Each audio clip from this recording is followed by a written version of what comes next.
Assalamualaikum warahmatullahi wabarakatuh. Terima kasih atas kesempatan yang diberikan kepada kami.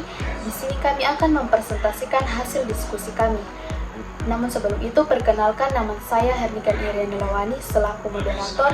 Yang kedua ada Samsurya Sri Nugraha sebagai pemateri yang pertama. Yang ketiga ada Mutia Mutmainah sebagai pemateri terakhir. Nah, di sini kami ingin mempresentasikan hasil diskusi kami dengan judul teori kebenaran ilmiah, di mana ada 2 poin, yaitu kebenaran konstruktivisme dan kebenaran religiosisme. Nah, di sini saya akan menjelaskan apa itu teori konstruktivisme. Dalam teori ini, pengetahuan dianggap sebagai konstruksi yang terus berkembang dipengaruhi oleh konteks sosial dan budaya, serta menjelaskan bahwa pengetahuan dibangun melalui interaksi individu dengan lingkungan, bukan hanya diterima secara pasif.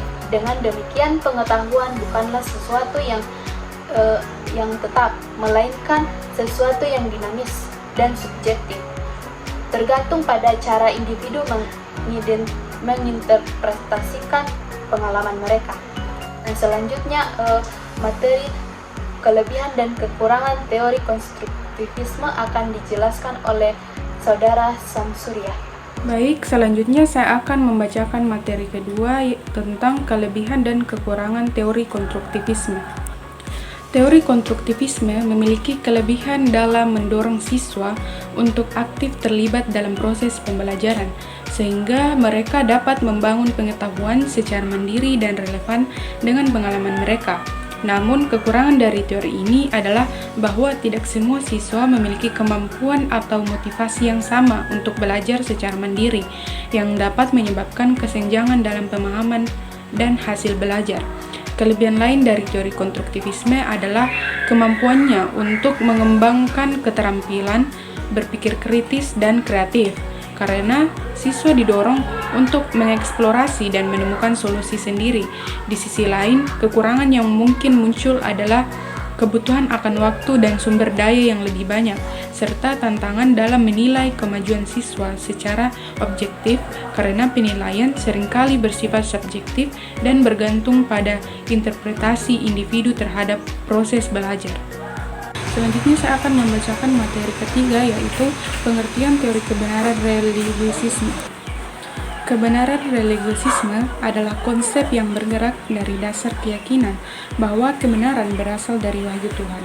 Agama memiliki posisi penting dalam membantu manusia memahami tujuan hidup serta memberikan pedoman moral yang mendasari tindakan.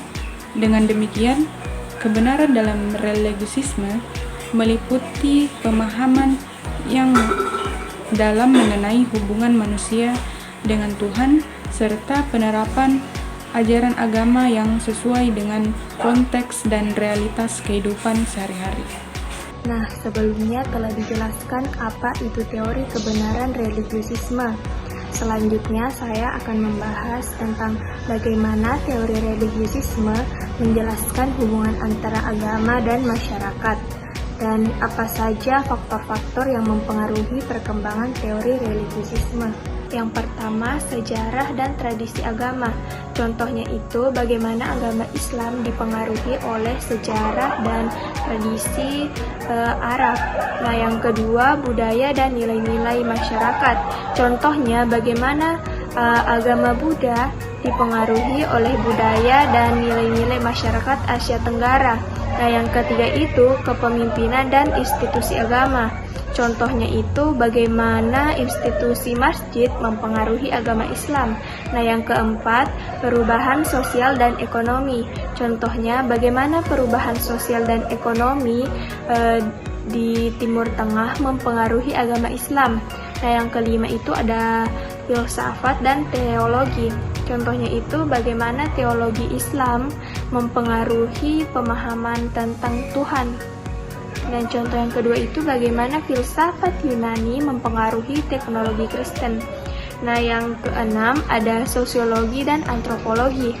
Faktor ini contohnya itu bagaimana sosiologi mempengaruhi pemahaman tentang peran agama dalam masyarakat. Contoh yang kedua, bagaimana antropologi mempengaruhi pemahaman tentang praktik agama dalam konteks budaya.